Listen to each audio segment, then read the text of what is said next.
But this you're not going to do alone. You need each other, and you need to support each other. And as I always state, you are not competitors. And I think the big mistake we have made is by making each other competitors. We are not competing. We have yet to satisfy our respective markets. Our problem is that we are not working closer together to meet the demands that our people have.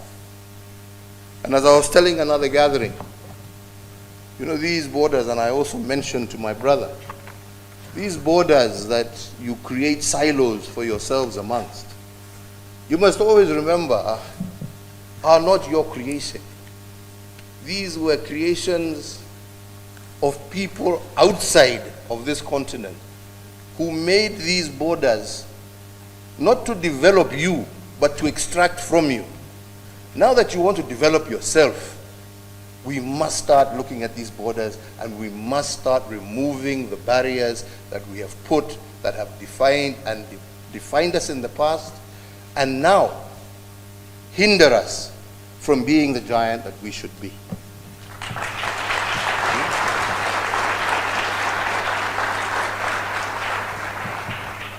I was telling my brother this morning the ridiculousness of our borders, that we in Kenya have a border demarcated with, on one side with Tanzania, where the people who live on the border are the Maasai community. They were a nation once upon a time. Now today, they are Kenyans, they are Tanzanians, and yet they are relatives. But they live on two sides of a border. This is not proper. I was telling him of another example. To our west, Lake Victoria, where again another boundary was drawn between Kenya and Uganda. And where at one particular moment in time, between 2005 and 2007, we had two brothers, same father, same mother. Those who come from polygamous families know what I'm talking about. But this particular one, the same father, same mother.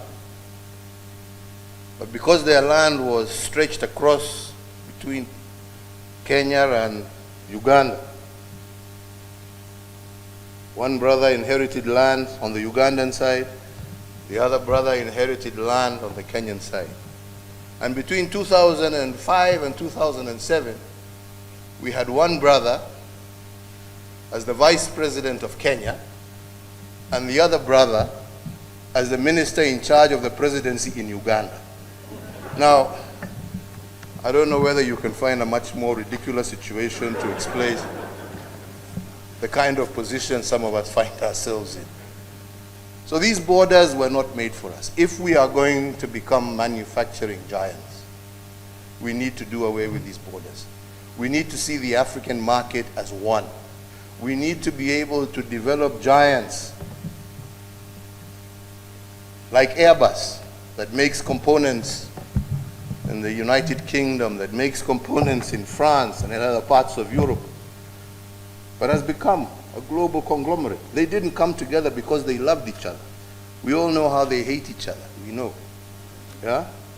But they've come together to survive. Africa must come together for us to survive.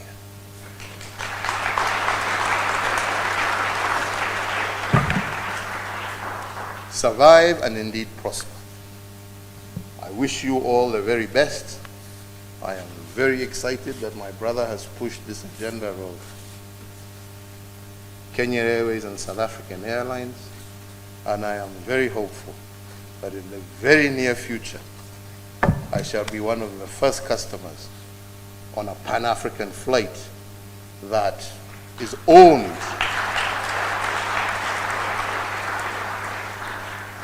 by Africa and run by Africans.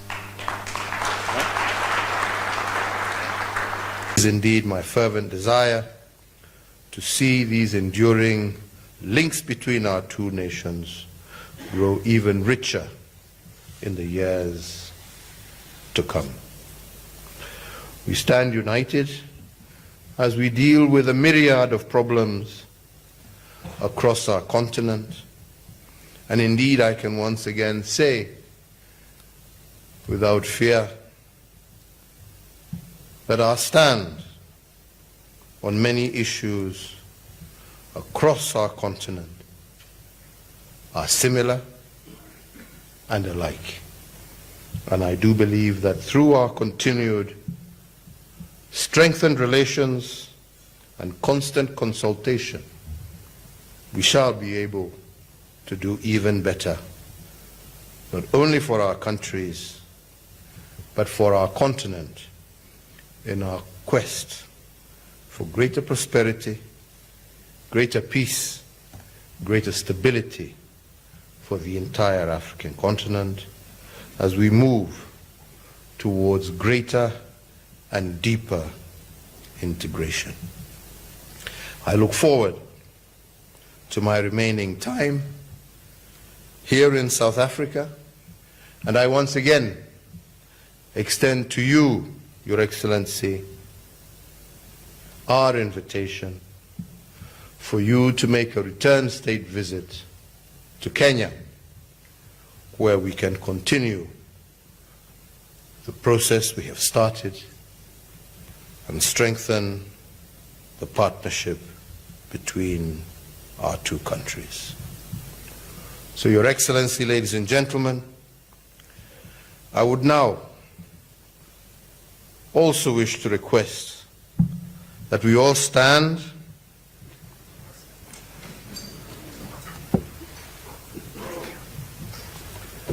me and my left hand